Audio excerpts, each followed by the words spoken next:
Good morning, it's Chris from Business Traders, and on today's show we're going to show you a quick guide to the MACD indicator, and more importantly how you can trade it, the good points and also the bad points. So without further ado, let's get going. So let's start with a clean chart. Now, just to let you know, we are using Sierra charts. That is the charting package that we do recommend. So everything I'm showing you on how to use the MACD indicator is through Sierra charts. So to start with, I'm going to clean the chart. So obviously we can just have a simple SMA on there. And then obviously we've got a candle chart on. This is the S&P 500. It is a 30-minute chart that we have. That means every candle represents 30 minutes. So firstly, we're going to add the study, and then we're going to quickly talk about what it is and where it came from. So we scroll down to MACD. So let's just gone a little bit too far there. And here we have it. So we have this particular one. I use the standard one within Sierra charts. And I do make a few modifications. There's a number of reasons why I do that to help it be a little bit easier to read. So we leave the standard input values as it is. Now, just to let you know what the MACD actually is. It was designed and developed by a guy called Gerard Appel, not Apple, and that was in the late 1970s. Now this is a momentum oscillator indicator. So basically what we're looking at here is we're measuring the momentum of price, and it uses a number of moving averages. Of which it's based on the 26 points moving average and the 12. So, and it takes the two and gives you the difference. Now, the signal line is based on the 9 EMA.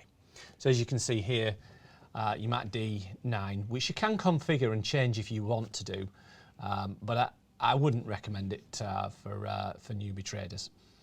So, and you can see there the fast moving line is set to 12.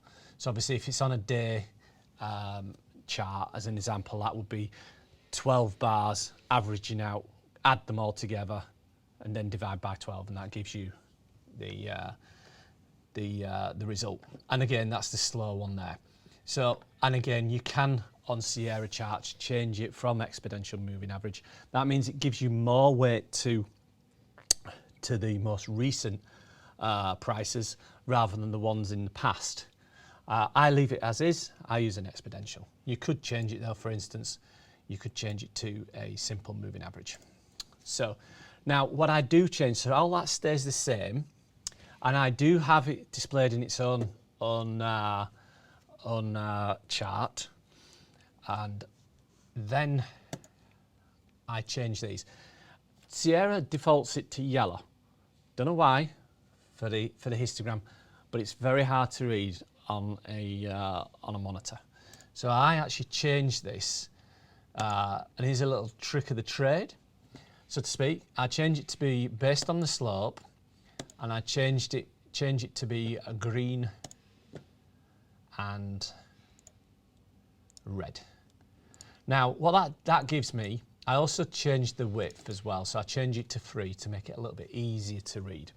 Now what I'm actually just going to do is just apply that, because when you apply that, it draws that onto the screen.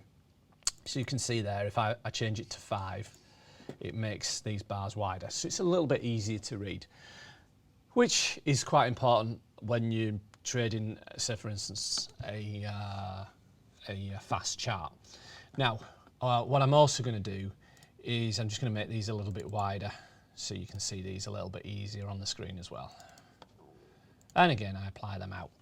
Now, obviously, what you can see here is by colouring it based on whether it's going up or down, you can see what's happening. Now if you look, I've actually done it the opposite way around, so we're just going to switch that, so it should be this way. For some reason I always do that way. So if we switch it around, you can see what we have here is basic momentum, and that's the difference.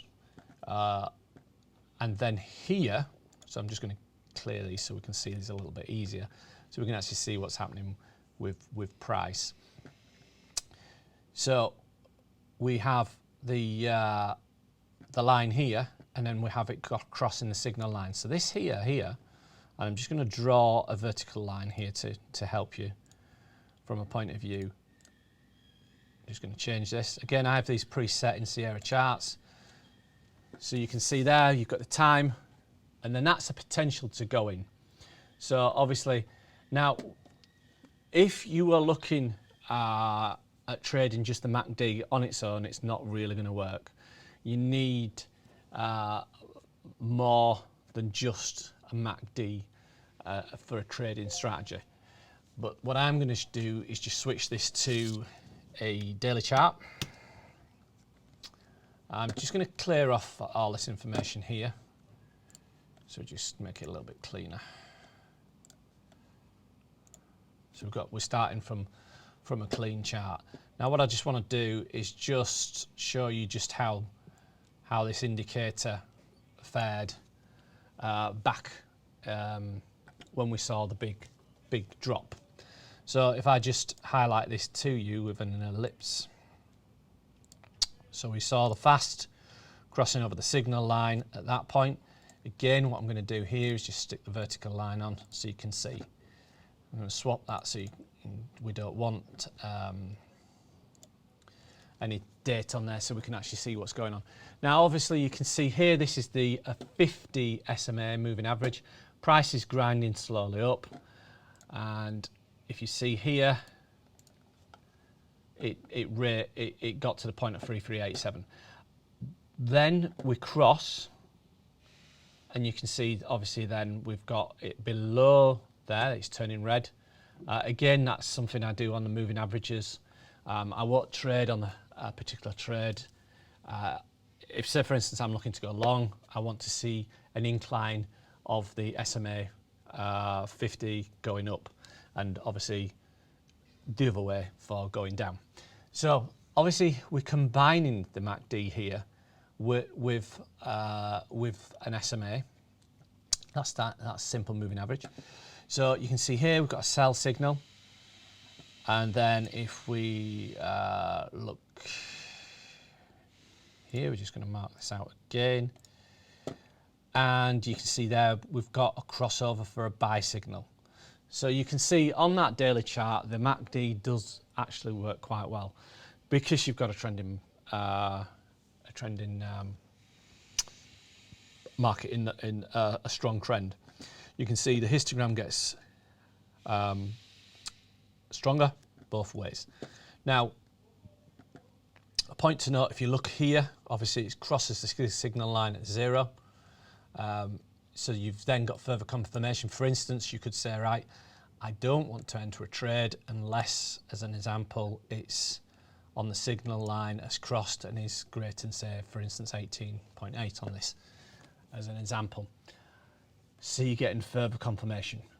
Now, again, if we just put a faster moving average on here to help out. Again, we're going into studies here, and then we're going to duplicate this. So we're going to see how this complements. All right, so we're going to go for a dark purple, and we're going to go for light. And I just need to change the speed of that. We should do on that in the input, so that becomes the 20. So this is a faster moving average.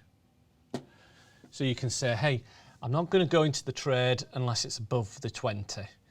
So obviously then you get further confirmation, because you can see here, as an example, the signal would have been given at that point we've then got some drawdown, right? So if you look, significant drawdown in those numbers on the daily, then you've got full confirmation here that it's above the 20. Now you're not going to get as much of the money that's available to grab, so to speak, but if you confirm it, you're more likely not to get stopped out. So again, it's a case of back testing this particular strategy, which we do that in other videos. Now, what I want to show you now is obviously I've showed you some good points there. There's obviously, in this instance here, you can see that we've got a good sell signal there, and we've got a good buy signal there, right? And what you tend to find is the further away it is, i.e. further down here, the higher the reading, i.e. the minus higher reading or plus reading, the better the signal. Now, when these are close to the signal line and they are crossing, as an example here, right? If we actually look here, and obviously I want to show you the good and the bad here, just going to draw this down, just take my eyes off the screen for a sec. I want to show you the, yeah, here we go. Right. So if you were to take this religiously and you were to say, hey, so we're looking at the bad now, because obviously we're always looking for that special indicator to say, hey, this is the way to trade. Now, I just want to be straight up front with you. There is no indicator that is 100% correct all of the time. Now, the point to note here is if you get a strategy that, for instance, is correct 30% of the time, or say, for instance, 50% of the time, and you are at a 1-to-3 ratio, i.e. the amount that you risk is, say, for instance, $30 to 90, then you're going to be winning all of the time on that win ratio. You're going to be making money. Now, obviously, the issue with the MACD is it can give you a lot of buy and sell signals that are false signals. So here I've highlighted, I'm just going to highlight it in red for you so you can see, that is a sell signal. It is crossed below it, right? On its own, if you took that, obviously you'd lose money, because obviously, as you can see, then it's gone off on your time frame up.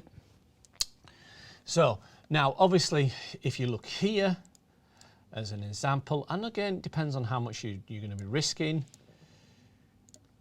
We have a signal here, and we're just going to green it because it is a signal for sell, and it's successful. So you can see basically how this signal can work and how it doesn't. Now, how I like to keep out of trades, I do use the MACD for trading, combined with another couple of indicators and market internals. What I like to do to keep me out of this, and I'm going to show you as an example, if you look the reading here, and I'm just going to switch to the chart crosshair, because then it gives me the readings as I'm drawing along the screen. You can see there that basically the histogram has a very low reading, and it's a 4. Now, obviously, as it crosses, it hasn't actually physically crossed, so you could have a filter. What I mean by a filter is an additional check on your trade plan to say, hey, this is not how we're going to do this. We're not going to enter this trade because of X. Now, obviously, which one I was pointing at? Sorry, it was this one I was wanted to show you. That's the bad trade. So obviously, basically, you can see there that we on here as an additional filter, we have the 20 SMA is going up and the 50 SMA is going up. So we wouldn't want to be selling that. Although we have a sell signal down here, we wouldn't want to sell us. So that would keep us out of that trade. So going on to this one, which I kind of got mixed up 2 seconds ago. This one, potentially, for a short term, we could go into this. Now, again, obviously, you can see there's a couple of, if you would be been very aggressive, and I wouldn't recommend this in this instance. But as an example here, you could say, right, well, we're below the 0, we've got a decent reading on the histogram, then let's basically take it down. And obviously, depending on your stop, because obviously you can see it does retract, come back, retrace up to there. Depending on your stop, then obviously you would have been in the money there. Now, obviously, if, for instance, you could use the SMAs for your stops. You could use a trailing stop, or you could use a structural stop. Again, we cover that in other videos. So we've covered the bad. Obviously, the bad is when we don't really have a very strong trend and we've got a sell signal. We've covered the good when we have a good trend. And that is the MACD indicator. Now, what I'd like you to do is post any questions below. More than happy to answer them, or you can email us off the Business of Traders website with any questions that you have about trading. And that is the MACD indicator.